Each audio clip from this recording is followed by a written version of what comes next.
Certaines nuits ne sont que des instants. Bref, fugaces, faciles à oublier. Mais pour Julia, une nuit est devenue toute une vie.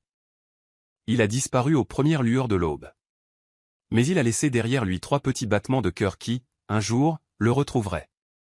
Il pleuvait la nuit de leur rencontre. Pas un violent orage. Juste ce doux crachin tiède qui faisait scintiller les lampadaires comme des lueurs de bougies. À l'intérieur du bar universitaire faiblement éclairé, les rires résonnaient par-dessus les verres renversés et les chansons à moitié oubliées. C'était le dernier vendredi du semestre. Les examens finaux étaient terminés. Les avenirs étaient incertains. Mais tout le monde faisait la fête. Tout le monde, sauf elle. Julia était assise tout au bout du comptoir, sirotant un jus de cranberry dilué. Ses livres étaient encore dans son sac. Elle avait toujours été la fille sérieuse, celle qui nettoyait les couloirs d'un hôpital le jour et étudiait la pathologie la nuit. Ce soir était censé être son moment pour respirer. Mais respirer n'était pas chose aisée quand votre vie entière n'était qu'une question de survie. Un autre, demanda le barman. Elle secoua la tête avec un sourire poli. C'est à ce moment-là qu'il se glissa sur le tabouret à côté d'elle. Je vous offrirai bien un verre, dit-il d'une voix posée mais lasse, mais il semble que vous soyez déjà en train de noyer votre chagrin. Julia jeta un regard de côté. Ce n'était pas un étudiant. Il portait un long manteau sombre, encore humide de pluie. Sa mâchoire était saillante, ses yeux, fatigués. Comme quelqu'un qui portait le poids d'un monde qu'il n'avait pas demandé. Vous n'avez pas l'air d'être d'ici, dit-elle doucement. Vous non plus. Ils ne sourirent pas. Mais il y avait quelque chose de familier dans le silence entre eux. Ils parlèrent pendant des heures. De tout et de rien. Elle lui raconta comment, petite, elle dessinait des poumons, prétendant guérir l'essoufflement de sa mère. Il lui confia qu'il jouait autrefois du violoncelle, mais qu'il n'y avait plus touché depuis la mort de son père. Aucun d'eux ne demanda le nom de l'autre. Aucun d'eux n'attendait rien de plus que leur suivante. Alors, quand il se pencha et murmura « Disparaissons, juste pour une nuit », Julia se surprit elle-même en hochant la tête. Ils marchèrent dans les rues mouillées. Ses chaussures couinaient. Il portait son sac. Ils trouvèrent un petit hôtel niché entre une boulangerie et une librairie délabrée. Chambre 306. Ce n'était pas la luxure qui flottait dans l'air. C'était quelque chose de plus calme. De la tristesse. Il la toucha comme si elle était fragile, comme si quelque chose en elle lui rappelait quelqu'un qui l'avait aimée. Et elle se laissa étreindre comme elle ne l'avait pas été depuis des années. Pas de promesses. Pas de nom. Juste la chaleur empruntée à un monde qui avait toujours été trop froid. Au matin, il était parti. Le côté du lit où il avait dormi était froid. Son manteau, son odeur, avaient disparu. Une seule chose restait. Une serviette en papier de l'hôtel, pliée, avec un nom griffonné en cursive, Daniel. C'était tout. Pas de numéro de téléphone. Pas d'adieu. Juste un nom. Un souvenir. Et un silence qui hurlait. Elle ne le revit plus jamais. Ni cette semaine-là. Ni cette année-là. Pas même lorsque son ventre commença à s'arrondir. Au début, Julia pensa que c'était le stress. Ses gardes à l'hôpital devenaient de plus en plus brutales. Les nausées, les vertiges, le mal de dos. Mais quand les tests se révélèrent positifs, elle ne pleura pas. Elle ne cria pas.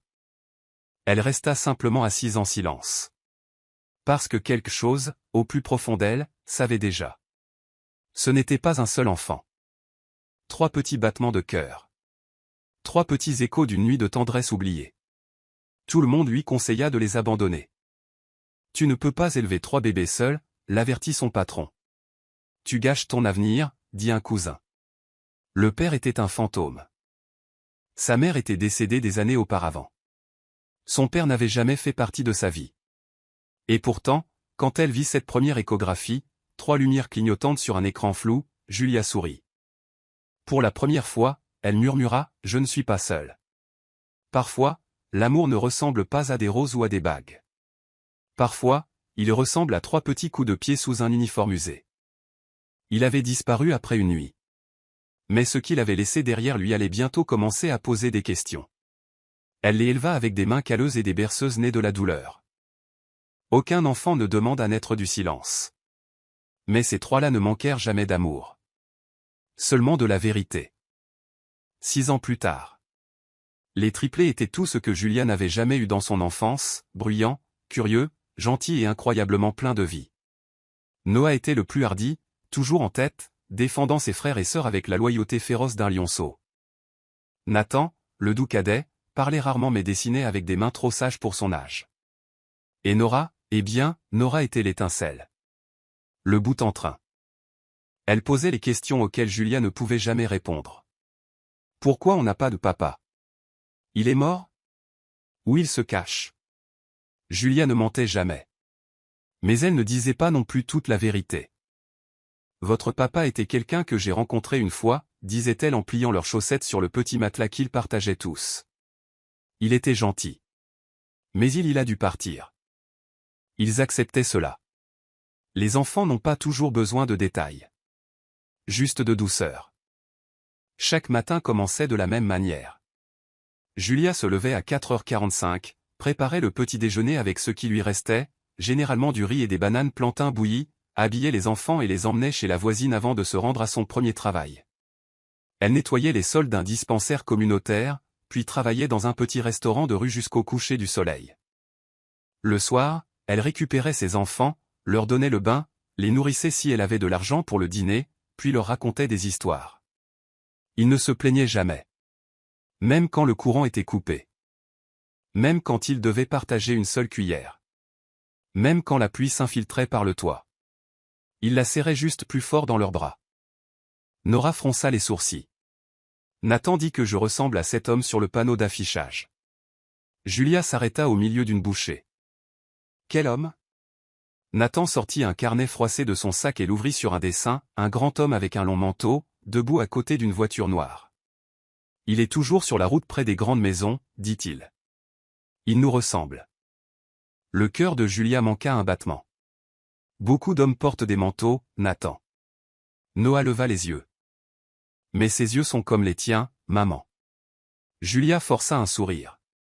Mange ton riz. Cette nuit-là, alors que les enfants dormaient, Julia fixa le plafond, écoutant le goutte-à-goutte régulier de l'eau dans une bassine à côté de son lit. Il commençait à remarquer. À demander. Elle ne craignait pas de leur parler de Daniel. Elle craignait de le retrouver. Et s'il n'était en rien l'homme dont elle se souvenait? S'il avait une femme maintenant, des enfants? Ou pire, s'il ne voulait pas d'eux? 2 semaines plus tard, sa pire crainte devint réalité. Le propriétaire frappa à la porte à 6 heures du matin. Vous avez 2 jours, dit-il froidement. Ou vous êtes dehors. Julia le supplia, pleura, offrit des heures de ménage supplémentaires. Mais il ne céda pas. Elle parcourut la ville toute la journée, frappant aux portes, cherchant du travail. Rien. Personne ne voulait d'une femme de ménage avec 3 jeunes enfants. Jusqu'à ce qu'elle entre dans l'agence de Montbas-Crescent, un grand immeuble de verre qui sentait le citron et les faux espoirs. La dame derrière le bureau leva à peine les yeux. Savez-vous nettoyer les escaliers? Oui. Pouvez-vous porter des seaux? Oui. Pouvez-vous travailler en silence, sans poser de questions, sans toucher aux effets personnels? Oui. La femme leva enfin les yeux. Il y a un poste vacant au domaine des Daniels. Le sang de Julia se glaça. Daniels? Oui. La maison sur la colline. Payé à la semaine. Mais c'est strict. Une seule règle, ne pas parler au propriétaire à moins qu'il ne vous adresse la parole. Il n'aime pas le bruit. C'était le nom. Celui de la serviette en papier. Celui de cette nuit-là. Mais non, ça ne pouvait pas être lui. Il y a beaucoup de Daniel dans le monde. N'est-ce pas? Elle accepta le travail. Elle n'avait pas le choix. Le lendemain matin, elle rassembla leurs quelques affaires, 2 sacs en plastique, un carnet de dessins et une photo de famille délavée. Les triplés lui tenaient fermement la main tandis qu'ils gravissaient la colline vers la plus grande maison qu'ils aient jamais vue. Elle se dressait comme un château. Clôturée, gardée et silencieuse. La gouvernante l'accueillit à l'entrée de service. Vous nettoyez l'aile ouest.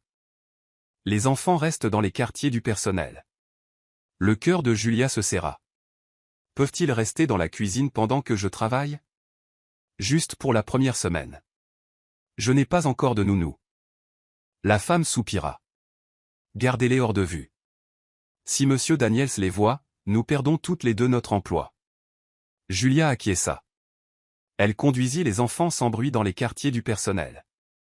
Un petit lit. Une étagère. Nora murmura, tu crois que l'homme au manteau vit ici? Julia ne répondit pas. Plus tard dans l'après-midi, en balayant le couloir de l'aile ouest, Julia s'arrêta près d'une autre fenêtre. Elle le vit. Au loin, dans le jardin.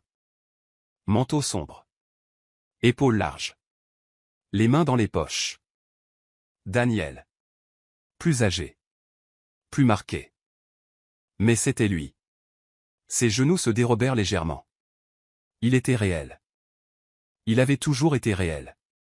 Et maintenant, le destin l'avait mené directement chez lui. Avec ses enfants. Le monde n'est pas sans ironie. Elle avait porté seule le poids de son nom pendant 6 ans. Seulement pour se retrouver à nettoyer ses sols.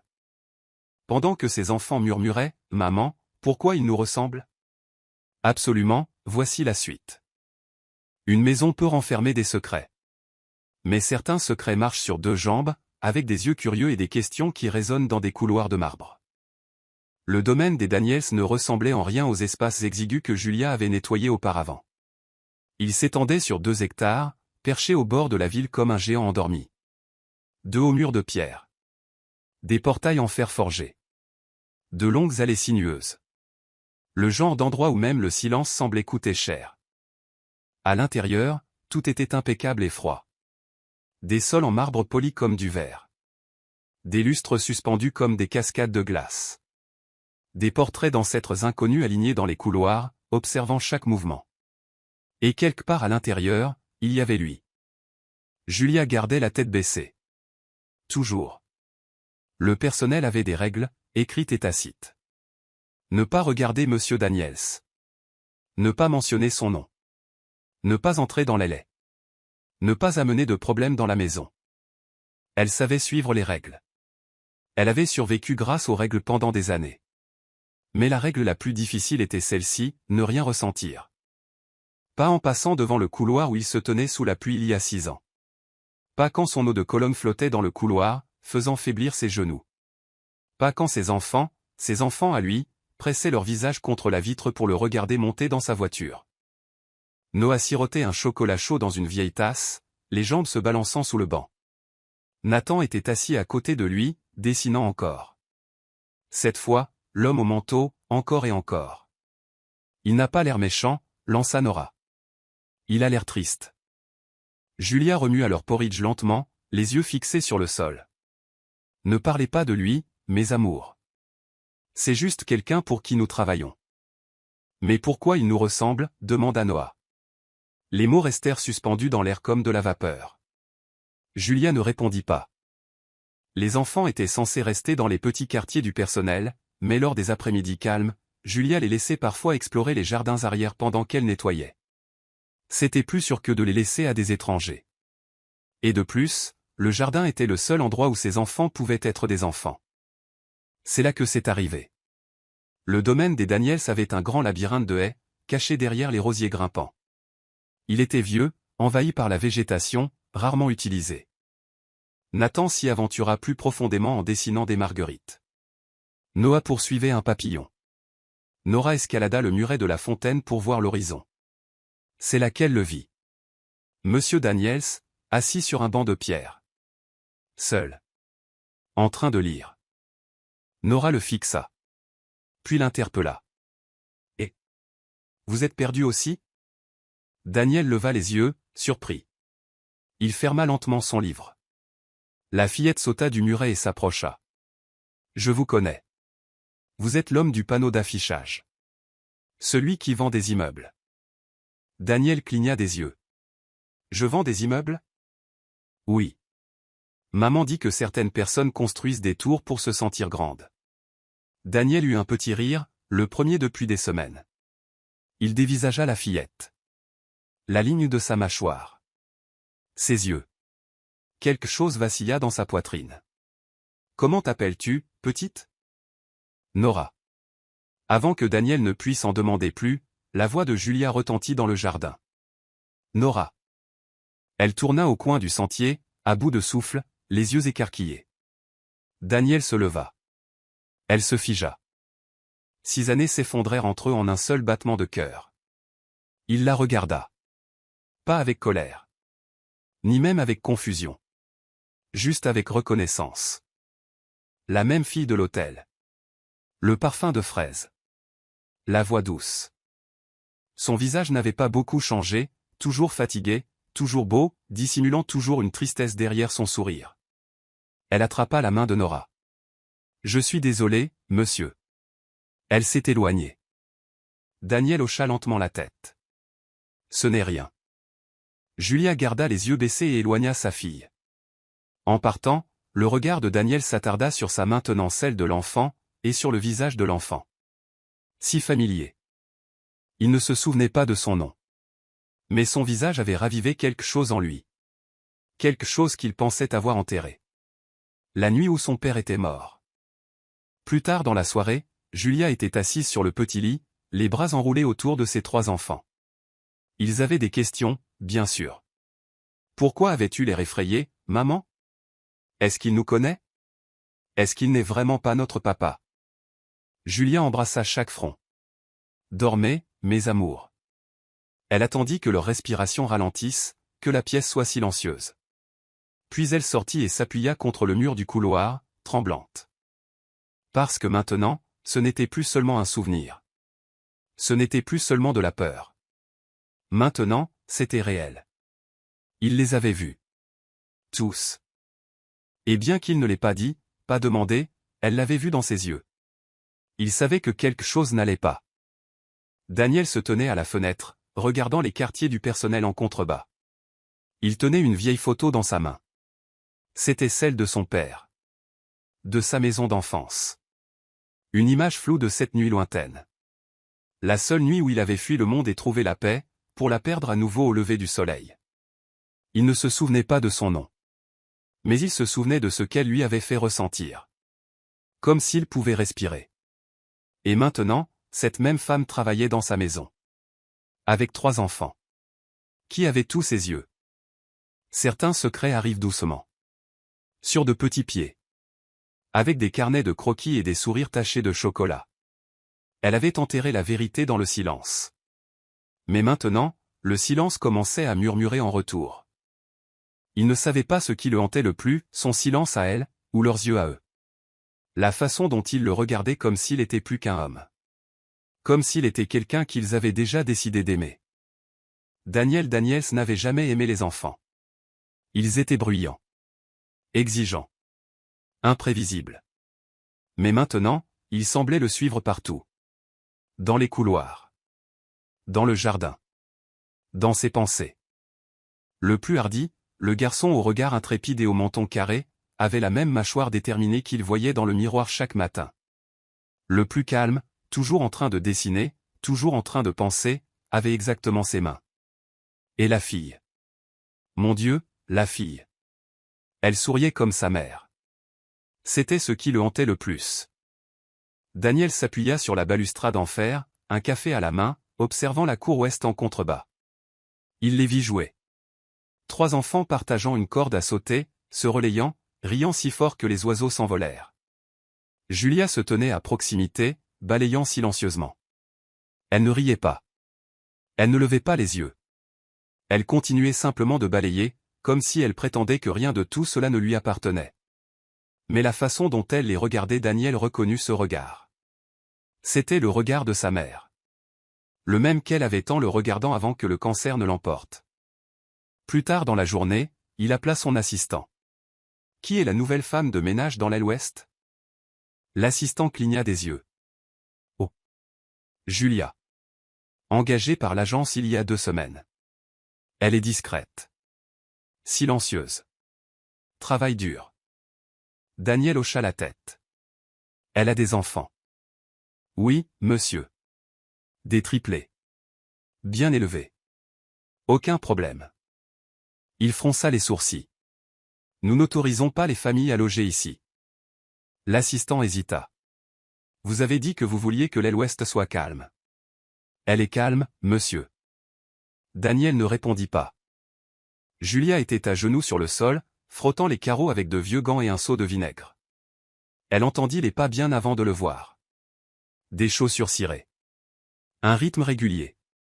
Elle ne leva pas les yeux. Julia, dit-il simplement. Son souffle se coupa. Elle se releva lentement. Ses yeux toujours baissés. Monsieur. Sa voix était indéchiffrable. Vos enfants. Quel âge ont-ils? 6 ans. Tous les 3. Oui. Un silence. Ils ont des personnalités différentes. Oui, monsieur. Un autre silence. Puis, si doucement que cela lui parvint à peine, ont-ils un père? Elle croisa son regard. Juste une seconde. Et dans cette seconde, quelque chose se fissura sur son visage. Une lueur de peur. De souvenir. De vérité. Ils m'ont, moi, dit-elle.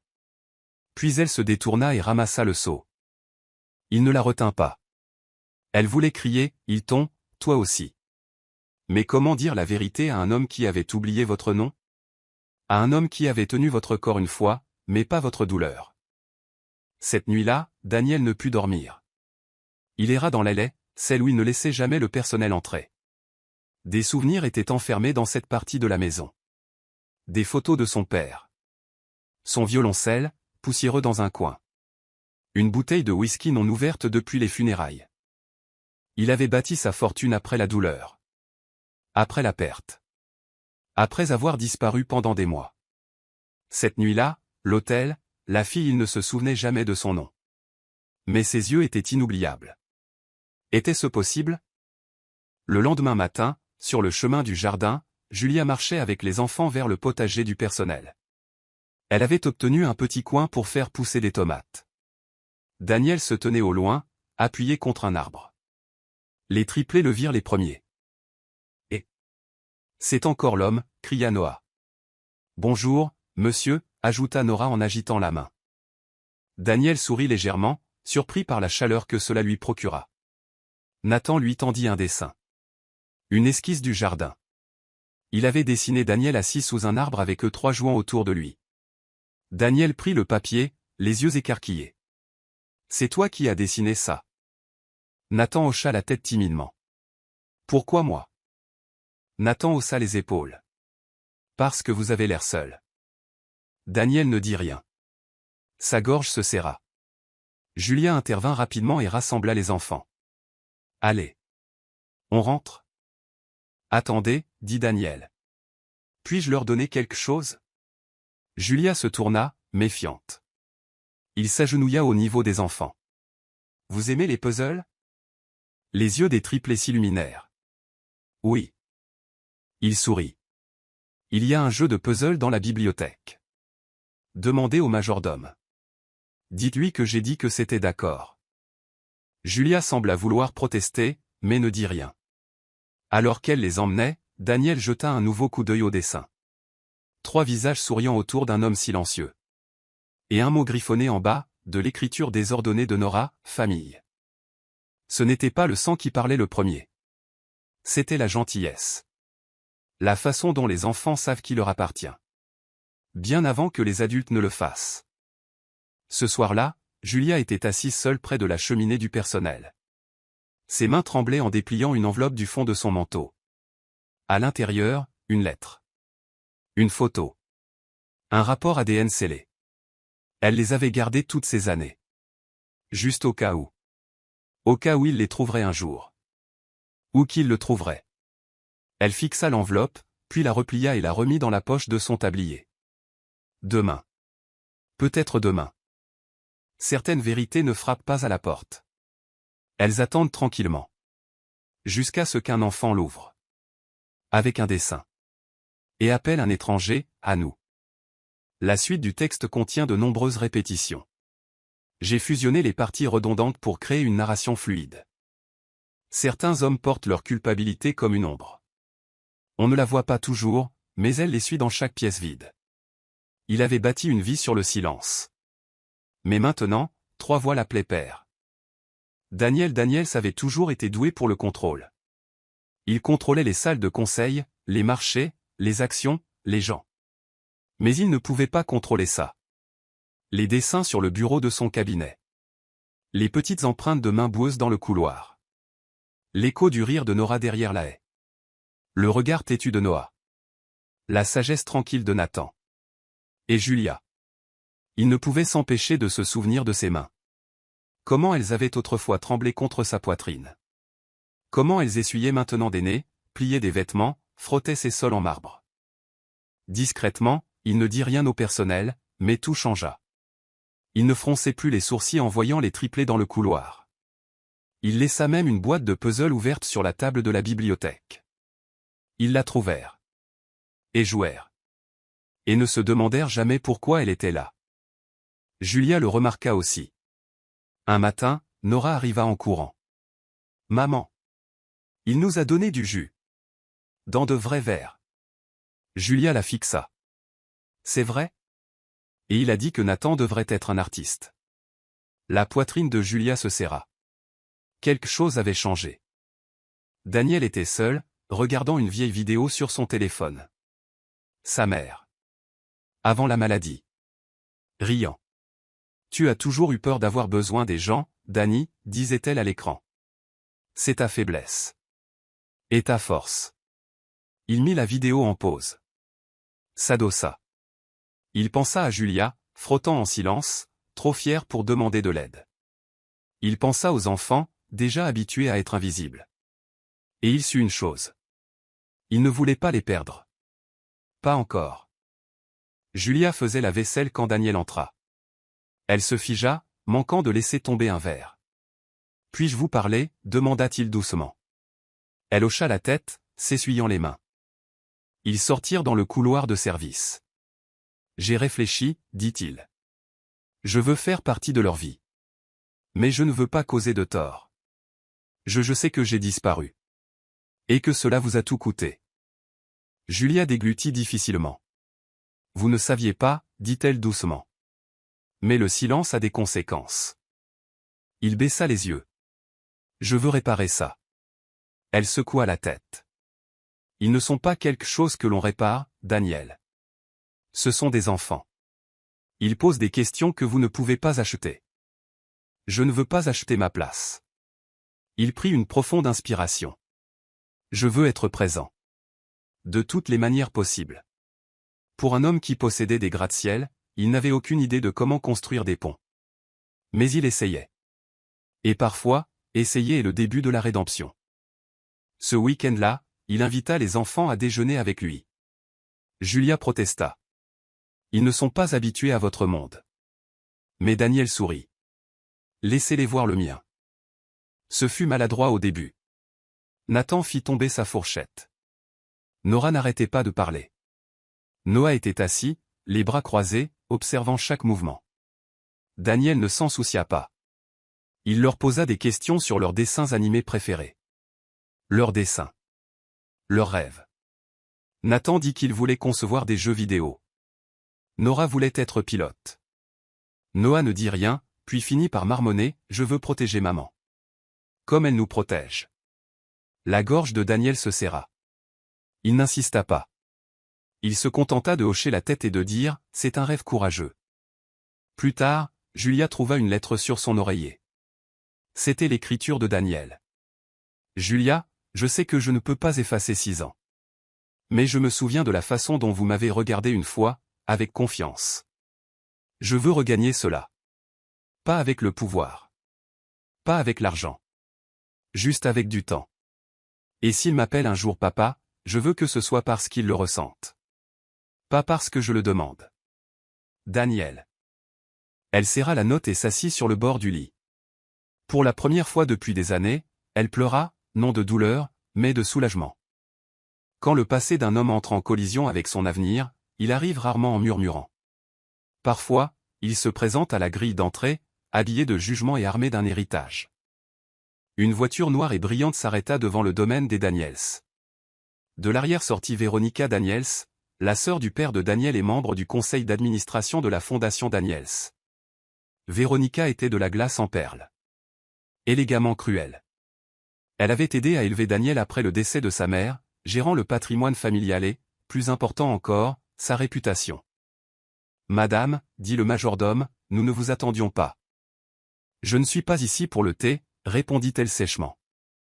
Je suis ici pour des éclaircissements. Toujours en train de jouer à la dinette, je vois, dit Véronica en entrant dans le salon où Daniel lisait un livre d'images aux enfants. Il se leva lentement, le ton civil mais froid.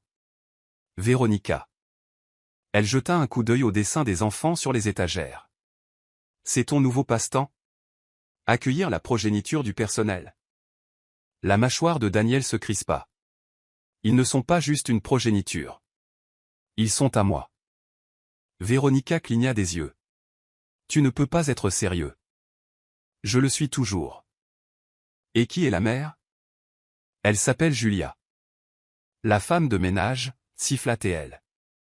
Tu as donné ton nom à une employée. Ils avaient déjà mon nom. Je ne le savais juste pas. Julia pliait du linge quand Nora accourut, les yeux écarquillés. Il y a une dame chic qui crie sur Monsieur Daniels. Julia sentit son cœur se serrer. Elle se dirigea vers le couloir juste à temps pour entendre la voix de Véronica depuis le grand escalier en marbre. Ils ne seront jamais acceptés par le conseil. Ni par cette famille. Daniel répondit calmement, alors le conseil peut trouver un autre visage. Tu risquerais tout pour eux. Oui. Véronica ricana. Ce n'est pas de l'amour, Daniel. C'est un scandale. Et tu es trop intelligent pour prétendre que tu ne le vois pas, puis elle se tourna vers Julia, qui se tenait figée dans le couloir. Vous, lança-t-elle. Vous avez tout manigancé. Vous l'avez piégé. Julia ne dit rien. Elle ne s'y a pas. Daniel s'avança. Parle-lui encore sur ce ton, et je te jure que tu seras raccompagné à la sortie. Véronica plissa les yeux. Elle n'est pas des nôtres. Elle est exactement ce dont cette famille a besoin. Parfois, la tempête ne vient pas du ciel. Elle vient du sang. De ceux qui croient que l'héritage se mesure en action, pas en amour. Véronica partit ce soir-là, mais pas avant d'avoir lancé une dernière menace. Si tu les reconnais comme tes héritiers, le conseil votera. Ils traîneront ton nom dans tous les journaux. Daniel ne répondit pas. Mais son silence en disait long. Ce soir-là, sur le toit, Julia trouva Daniel debout sous les étoiles. Elle a raison, dit-il doucement. Ils essaieront de tout prendre. Julia le rejoignit. Je ne t'ai jamais demandé de nous donner quoi que ce soit, Daniel. Je sais. Mais tu l'as fait. Il se tourna vers elle. Tu m'as donné eux. Je ne veux pas qu'ils grandissent en pensant qu'ils sont des erreurs. Ils ne l'ont jamais pensé, murmura-t-elle. Pas une seule fois. Les triplés dormaient. Daniel était assis tranquillement à côté d'eux. Il remonta la couverture sur Nathan. Lissa les cheveux de Nora. Noah ouvrit un œil. T'es encore là. Daniel sourit. Je ne vais nulle part. Noah cligna des yeux. Et dans un murmure si faible qu'il était presque inexistant, il demanda, tu nous aimes? Daniel se figea. Puis hocha la tête. Oui. Plus que tout ce que j'ai jamais construit. Noah tendit la main. Prit la sienne. Et ce fut le début. La tempête est venue. Mais cette fois, il n'a pas fui. Il est resté. Pour eux. Pour elle. Pour la famille dont il n'avait jamais su qu'il avait besoin. Certaines vérités n'ont pas besoin de preuves. On les voit dans les yeux. On les sent dans ses tripes. Mais dans un monde de pouvoir et de paperasse, l'amour a parfois besoin d'une lettre. C'est arrivé un dimanche soir. La pluie venait de commencer à tomber, lente, douce, comme un souvenir qui refait surface. Julia pliait les vêtements des enfants quand elle sentit le coup. Pas à la porte. Dans son cœur. Parce que c'était Daniel. Debout là. Tenant l'enveloppe. L'enveloppe. Celle qu'elle avait gardée cachée pendant 6 ans. La lettre de l'ADN. La photo. Les résultats qui prouvaient tout. Comment as-tu eu ça, murmura-t-elle. La voix de Daniel était basse. Elle était glissée dans le carnet de croquis de Nathan. Il l'a apporté dans mon bureau. Il pensait que c'était un de ses dessins. Le visage de Julia devint pâle. Mais j'allais te le dire. Je ne savais juste pas quand. Ni comment. Ni si tu me croirais. Daniel entra. Je te crois, Julia. Je t'ai cru bien avant de voir ça. Il posa l'enveloppe sur la petite table à côté de son lit. Pourquoi ne me l'as-tu pas donnée avant? Elle hésita. Parce que je n'étais pas sûr que tu les veuilles. Que tu sois prêt. Il secoua la tête. Non. Ce n'est pas pour ça. Dis-moi la vérité. Elle baissa les yeux. Parce que je ne voulais pas qu'il soit rejeté. Sa voix se brisa. J'ai travaillé si dur pour construire leur cœur. Je n'aurais pas supporté que tu entres dans leur vie pour en ressortir aussitôt. Daniel s'assit à côté d'elle. Je ne t'en veux pas, dit-il doucement. Je m'en veux à moi-même. D'avoir disparu. De ne pas avoir cherché plus ardemment. D'avoir oublié quelque chose dont j'aurais dû me souvenir chaque jour. Il ouvrit l'enveloppe doucement maintenant, comme si c'était quelque chose de sacré.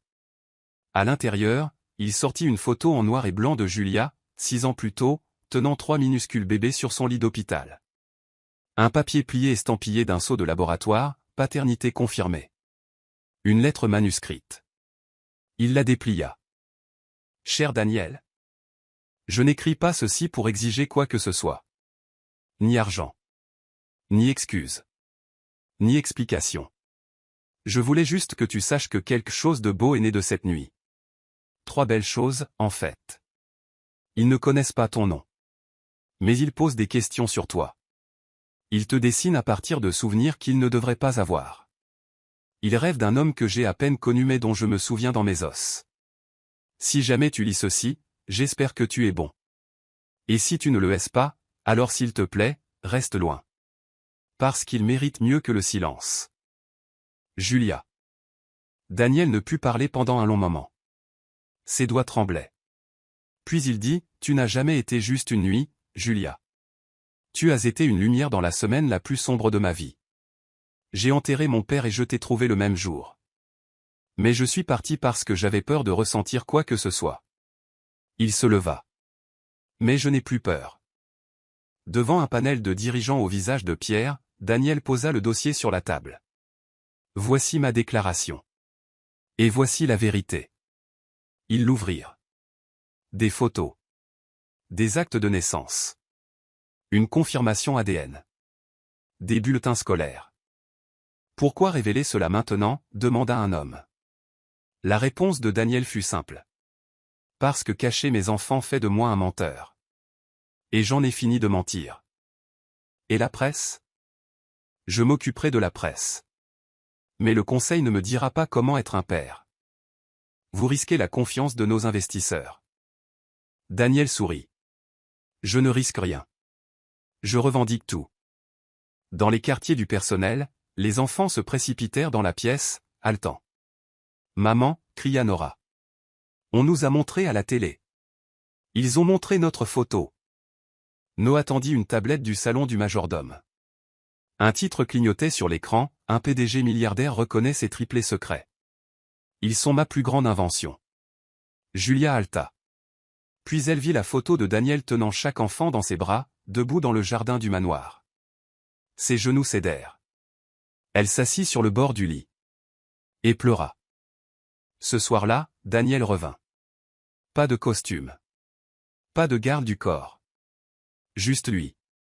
Il se tenait à sa porte, tenant des fleurs du jardin qu'il avait cueillies. Merci, dit-il. Pourquoi? De m'avoir donné une seconde chance sans jamais me la demander. Elle leva les yeux vers lui, des larmes dans les yeux. Ne la gâche pas. Je ne le ferai pas. La lettre n'avait jamais été que de l'encre. C'était le pont entre le silence et la vérité. Entre le souvenir et le sens. Et maintenant, l'homme qui avait disparu se tenait droit. Avec un nom que personne ne pouvait lui reprendre. Père. C'était un dimanche ensoleillé de mai, le 6e anniversaire des triplés. Julia avait prévu quelque chose de simple. Un pique-nique dans le jardin du personnel. Un petit gâteau qu'elle avait fait elle-même. Et 3 couronnes en papier doré. Elle ne s'attendait pas à ce que Daniel se joigne à eux. Elle ne s'attendait certainement pas à ce qu'il organise tout. Ce matin-là, elle entra dans le jardin et resta bouche bée. Des banderoles colorées pendaient des treillages. Une longue table blanche s'étendait sur la pelouse, décorée de fleurs, de ballons et de cartons avec le nom de chaque enfant à l'encre argentée. De minuscules cadeaux emballés étaient posés à chaque place. Et au centre, un gâteau à 3 étages en forme de château, surmonté de 3 figurines, une fille, 2 garçons. Elle se tourna vers l'homme qui se tenait derrière elle. Daniel, vêtu d'une chemise bleu clair. Pas de cravate. Pas de rigidité. Juste lui. « C'est toi qui as fait ça ?» demanda-t-elle, à peine capable de respirer. « On n'a 6 ans qu'une seule fois. » Les triplés arrivèrent en courant quelques instants plus tard. Criant. Riant. Nora halta. « Maman, c'est pour nous ? » « Oui, mon bébé. » Nathan murmura. « C'est papa qui a fait ça ?» Julia se figea. Daniel aussi. Noah, toujours observateur, se tourna vers Daniel et demanda doucement, « Ça va si on t'appelle comme ça ?» Daniel s'agenouilla. « Seulement si vous le voulez. » Les 3 enfants se précipitèrent sur lui en même temps. « Papa !» Il les serra fort, clignant des yeux rapidement. Et à ce moment-là, un homme qui avait autrefois construit des gratte-ciel réalisa qu'il avait enfin construit quelque chose de réel. Le soleil était haut. La musique jouait depuis une petite enceinte. Les rires résonnaient dans la cour. Daniel était assis à côté de Julia sur une couverture à carreaux. « Ils sont heureux » dit-il doucement. « Ils ont toujours été heureux » répondit Julia. « Mais aujourd'hui, ils sont complets. » Il se tourna vers elle. « Je veux leur donner plus. Pas seulement des cadeaux. Un héritage. Un nom. Un avenir. » Il sortit 3 petites boîtes. À l'intérieur de chacune, une chaîne avec un pendentif en argent en forme d'étoile. Gravé au dos de chacune, Daniels. Je veux qu'ils sachent qu'ils ont toujours été à moi. Même avant que je le sache. Plus tard, une invitée surprise arriva. C'était Madame Laura, la vieille jardinière. Elle avait observé les enfants renifler ses roses et poursuivre les papillons dans ses parterres pendant des mois. Elle leur apporta des animaux en bois sculptés à la main. Je pensais que personne ne nous remarquait, la remercia Julia, surprise. La vieille femme sourit doucement. Parfois, quand l'amour est silencieux, c'est la chose la plus bruyante du jardin. À la fin de la journée, Daniel se leva et tapa sur un verre. Il se tourna vers les enfants. Noah. Nora. Nathan. Vous n'êtes pas un secret. Vous n'êtes pas une erreur. Vous n'êtes pas quelque chose à cacher. Il sortit un papier de sa veste. J'ai ajouté vos noms à mon testament. Et plus important encore, à mon cœur. Au monde, je suis peut-être Daniel Daniels. Mais pour vous, il s'agenouilla à nouveau. Je veux être papa. Si vous voulez de moi. Les 3 enfants le plaquèrent à nouveau. Riant, pleurant, criant de joie. Plus tard dans la nuit, alors que le soleil se couchait, Daniel et Julia regardaient leurs enfants chasser les lucioles. Il se tourna vers elle. « Regrettes-tu parfois que nous ayons fait les choses différemment ?» Elle sourit. « Non. Si nous l'avions fait, nous n'aurions peut-être pas fini ici. » Il prit sa main. Et pour la première fois, elle le laissa la tenir. Cela faisait 3 semaines depuis l'anniversaire qui avait tout réécrit. Daniel était différent. Chez lui, il changeait de chaussures à la porte. Lisait des histoires pour s'endormir. Apprenait les noms de chaque peluche. Chaque nuit, la même routine se répétait. « Bonne nuit, papa » murmurait Nora la première. « Bonne nuit, papa » suivait Nathan. Et Noah, le dernier à faire confiance, disait doucement « Je t'aime, papa ». C'était toujours à ce moment-là que Daniel expirait, comme s'il avait retenu son souffle pendant 6 ans. Un dimanche matin, Julia étendait le linge. Daniel s'approcha, 2 cafés à la main. « Tu sais que tu n'es pas obligé de faire ça. »« Je le veux. » Ils se tenaient côte à côte, regardant les triplés construire une tente de guingois. « Tu es resté » dit-elle finalement. « Je t'avais dit que je le ferais. »« Non » dit-elle. « Tu n'es pas seulement resté. Tu as été présent. Chaque jour. » Il la regarda dans les yeux. Et d'une voix empreinte d'émotion, il demanda, « Ça irait si je restais plus longtemps ? Peut-être pour toujours ?» Le pour toujours ne vient pas toujours en grande pompe. Parfois, c'est juste une question, douce comme la vapeur d'un café. Et une réponse, donnée en silence. Avec une main qui se tend en retour. Ce soir-là, ils campèrent tous dans le jardin. Une tante. 3 enfants. 2 parents épuisés. Les lucioles clignotaient dans le crépuscule. Daniel se mit à fredonner. Un air de violoncelle. Celui que sa mère jouait. Il avait disparu après une nuit. Elle avait élevé 3 enfants avec rien d'autre que des souvenirs et de la force. Et maintenant, ils construisaient quelque chose ensemble. Pas parfait. Pas facile. Mais réel. Et à la fin, ce ne fut ni l'ADN, ni le manoir, ni les grands titres. Ce fut cet instant où 3 petites voix se sont adressées à un homme. Et ont prononcé le seul mot qui, enfin, le rendit complet. Papa. Chers spectateurs, parfois les personnes que nous sommes destinés à aimer n'arrivent pas quand elles le devraient. Parfois, elles arrivent brisées, perdues, déguisées en étrangers. Mais l'amour a une mémoire. Et les enfants ont une façon de le ramener à la vie. Si cette histoire a touché votre cœur, n'oubliez pas d'aimer, de partager et de vous abonner pour d'autres récits puissants sur l'amour, la rédemption et l'espoir qui trouvent toujours son chemin.